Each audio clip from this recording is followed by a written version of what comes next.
Hi everyone, welcome to another First Chapter Friday. My name is Fernanda, and for today's first chapter, we're going to be reading a book called Camp Sylvania, Moon Madness. And this book actually has two authors, Julie Murphy and Crystal Maldonado. This book contains a little bit of horror. If you like horror and supernatural things, this book has it. It's a story about two girls that are best friends, Maggie and Nora. And let's just say they didn't have the summer of their dreams at their summer camp. But they got invited to go again, and hopefully this time it will be a better experience than the last one. So, the book starts off with a really interesting and descriptive map. Definitely one you can keep going back to as new locations are talked about in the book. So I always love a book that starts with a map. And already in our first chapter, we have an invitation. You, yes you, are cordially invited to return to the all-new Camp Sylvania. If you're receiving this voucher, you are one of the lucky few affected by last summer's unfortunate incident. The brand new owner of Camp Sylvania would like to formally apologize and invite you to make fun new memories and forget last year's mad food poisoning. This voucher entitles you and one friend to a free session at the all-new Camp Sylvania. Experience a holistic approach to fun and well-being. Charge your crystals. Enjoy a healing sound bath. Sample our proprietary moon water. It will transform you. And let's dive into the first chapter. Chapter 1, Maggie. I had to read the invitation 3 times before I believed it was real. Last summer, when I waved goodbye to Birdie, the best camp counselor of all time, who helped us all defeat her vampire sister, long story, I for sure thought we'd see each other again one day, but not at Camp Sylvania. I had no plans to set foot in that place again, until I did. I didn't even plan on going back to the summer camp at all this year, but you know what they say about cats and curiosity and all that. So here I am, just miles away from start of my second summer at Camp Sylvania. Except this time, my bestie is coming along for the ride, and this is actually going to be the best summer of our lives. This packing list is so bizarre, Nora's mom, Miss Cammy, says as she mulls over the orientation email on her phone for the millionth time since we crossed the Texas state line yesterday morning. Nora's stepdad, who she and her brothers refer to as Stepdad Steve, grips the steering wheel of the brand spanking new minivan he bought last week for his recently doubled family, and as we wind down the familiar road to Camp Sylvania. Miss Cammy continues, I packed your obsidian. It's the snack size Ziploc baggies next to your allergy medication and face sunscreen, but I couldn't find tourmaline anywhere. Nora throws her head back against the headrest and pretends she can't hear her mom, even though her Bluetooth headphones totally died an hour ago. I accidentally make the most awkward eye contact ever with Stepdad Steve in the rear view mirror and then look away. It's no biggie, Miss Cammy, I say, because I can't stand silence for too long. My mom bought mine from some crystal shop on Etsy, so I have plenty to share. Besides, I'm pretty sure there's no crystal store on County Road 29. And then I snort. Ugh, that was unfortunate. The snorting, I mean. I sink low in the bench seat in the back of the van where Nora and I have camped out for ultimate privacy. Those headphones died back at the roadside, Fudge. Depot, and you know it, I whisper to Nora.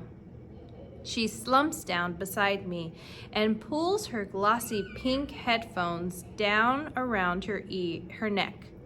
I'm at max parent capacity right now, she tells me, and I hate this minivan. It's so corny.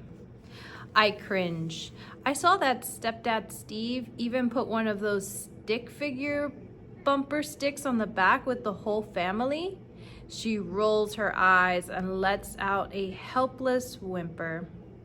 I never used to think of my parents were embarrassing, but now just getting dropped off at school every day sends me into a brain spiral as I try to troubleshoot any potential humiliation that might play out. It doesn't help that Dad's car makes the rattling sound that basically draws the entire school attention to me. But a minivan, that's a whole other level of mortification. And not just because it's a minivan. I can never open the door the right way, and crawling out the back is basically a tripping hazard waiting to happen. When stepdad Steve dropped us off in it on the last day of school, Nora had to beg him to let us get out at the end of the drop-off line. Trust me when I say you don't want to embarrass yourself on the last day of school.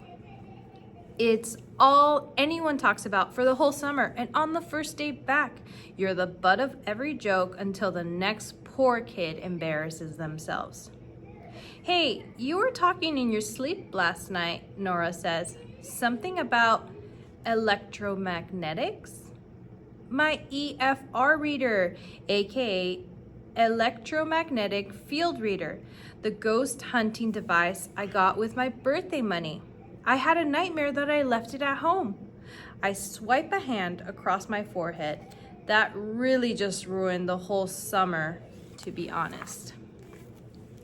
Well, you seem pretty stressed out in your dream, which makes sense because everything about ghosts is nightmare-inducing. This again? I ask. Come on, after last summer, how can you not open up your mind to the paranormal? It's like all I can think about. She shivers. More like after last summer, how can you even stand to think about it? I reach for her hand and match plastic friendship bracelets I made last weekend sit side by side, reunited in a picture-perfect movement. Last night, I gave Nora hers when we got into bed at the hotel. The plan was to wait until we were alone in our cabin, but I couldn't wait any longer. You know, this summer is going to be totally different, right? No more Sylvia. And the new camp director sounds really cool. A little hippy-dippy, but they brought back the blob and the jet skis. I've never ridden a jet ski before, and I gotta admit, that sounds pretty cool. Mommy still hasn't signed my waiver though. She'll give in. I've only done it once, and it was basically the best 5 minutes of my life. Plus, you're going to be sharing a cabin for 2 whole weeks. You'll basically forget your new loser stepbrother Darren even exists. Did I tell you Mom and stepdad Steve are letting him take over the game room as his bedroom this summer before he leaves for college, just because the guest room is only big enough for a twin bed and he's supposedly a growing young man? What about the TV and the PlayStation and the Nintendo Switch and the old air hockey table? The couch in the family TV room is so fancy that my mom won't let me drink clear Gatorade on it. How am I expected to lounge under those circumstances? R.I.P. RIP game room, I say solemnly. We have some truly epic Mario Kart tournaments in those hollowed halls. Nora takes a calming breath in through her nose and out through her mouth. But you're right, this summer is going to be the best. We might not be going to Camp Rising Star, but we have a whole 2 weeks without parental supervision and no kidnapping vampires this time, so that's already a win. It's going to be the most normal, chill summer ever. Like, so normal, it's going to be a little boring. I'm pretty sure boring isn't something we should aspire to, Norbert. Okay, well, maybe we'll have a crush or two, she gasps. Or maybe people will have crushes on us. My lip curls, no thanks. Or maybe we'll see a ghost and I'll get the chance to test my new ghost hunting equipment. She rolls her head to the side and gives me her best really look. You know it's all real, I whisper. Vampires, ghosts, river monsters. River monsters? We have zero proof those are even a real thing. Okay, but they probably are. This summer is all about fact-finding for me, and it starts with getting proof that ghosts are real, and then maybe river monsters too. Howie Wowie was the exclusive and sometimes helpful ghost from Camp Sylvania last summer, and my experiences with him and the world of vampires has had me searching high and low for evidence of the paranormal for the past year. Howie was a former camper and ultimate daredevil who met his untimely demise after a jet ski stunt gone wrong. Now, he's known to wander the grounds in his tie-dye t-shirt and neon swim trunks. Normal? She reminds me. Chill.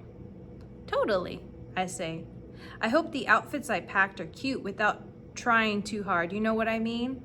I shrug, wishing I knew how to care about all the things that Nora is interested in this year. Crushes, clothes, TikTok dances. Hey, did you pack the cherry blossom string lights you got for summer for our cabin? You know it, she says. And those kitten face masks and the picture of us from second grade in the macaroni frame. Sweet, I packed the Wicked poster and... Okay, this was supposed to be a secret, but I got us boba squishmallows with my allowance. Matcha for me and strawberry for you. Nora shrieks with excitement before sinking even farther down into her seat. I peer up to see Stepdad Steve smiling at us at the trees on either side of the road grow thicker. No one knows me like you do, she says with a sigh. Ditto, bestie. I tell her with certainty, this is going to be the best summer Nora and I have dreamed of for a really long time, and nothing's going to get in our way. We're here, I sung as we pass under a huge banner that reads, Luna Lepowski welcomes you to the new and improved Camp Sylvania. We both turn to look out our respective windows, and a soft gasp catches in my throat as I notice a familiar ghostly presence sitting on a tree stump and waving. Howie, yes, this summer is already the best. Over the last year, I'd begun to wonder how much of last summer was a dream, or at least a tall tale. None of it seemed real after we got home. Had there really been a camp ghost? Did Sylvia actually farm a whole camp of kids so she could build her own immortal beverage empire? Surely the International Society of Slayers have been a figment of my imagination. But then I have to remind myself that it was real. It was all real. And this summer I'm going to prove it, starting with Howie. I even brought my mini Polaroid camera to try to capture a picture of him. Film doesn't lie. And I don't technically have a cell phone yet. The minivan rolls to a stop in a clearing that's become a temporary parking lot for incoming campers. My whole body is buzzing, and the moment the car is in park, I fling myself out the van door. Do you smell that? I ask Nora. The muggy air mixes with soft breeze drifting in from the lake. The geese poop? She asks. No, freedom. I close my eyes and inhale deeply through my nose. Okay, and maybe a little bit of geese poop? Did someone say geese poop? I open my eyes to see Logan trotting toward me with a tall, lanky guy with a dark brown complex and hip wire-rimmed glasses a few feet behind him. Logan, I thought you weren't getting in until tonight. He grins, looping over to me with a side hug. Surprise! Turns out my cousin failed language arts and couldn't walk at graduation, so my grandma got me. He turns back to the boy behind him, or well, us on the earlier flight. Logan's voice sounds different, and he's at least 6 inches taller than he was last summer. He reaches around my shoulders, and his armpit smells like a forest made of spearmint, which is a vast improvement over most of the boys at school. My stomach gurgles, but I'm pretty sure that's just because I'm hungry. Did you bring the EMF reader? He asked quietly. I immediately geek out. I can't wait for you to see it, I tell him. It's the single coolest thing I have ever owned. This summer is going to rule, he says definitely. This is my neighbor and oldest friend, Jesse. Since my brother couldn't come this summer, my grandma offered him our extra voucher. Jesse shrugs with a grin. My parents can't say no to free stuff. Plus, my dad wanted a cruise for 2 at work, and this was a better option than staying with great aunt. She loses her dentures a lot. Behind me, Nora clears her throat. Oh, hey, Logan, you remember Nora, right? My bestie forever. Jesse steps forward and holds a hand out for Nora to shake. Good to meet you, Nora. Her cheeks redden as she tries to suppress a smile. Logan nods.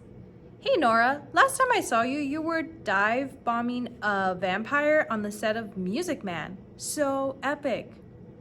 Nora's smile falters. Some things are better left forgotten, if you know what I mean. Logan looks from me to Nora and then back to me. Yeah, I'm pretty sure last summer is going to be seared into my brain for eternity. And he's right. Last summer was totally horrific. But unlike Nora, I don't want to move on by forgetting it all ever happened, because even though it was terrifying, I have never felt so alive. Talk about a rush of adrenaline. Besides, sometimes the only way to get over your fears is to embrace them. Now, if I could just get Nora to do the same. And that's the end of the first chapter.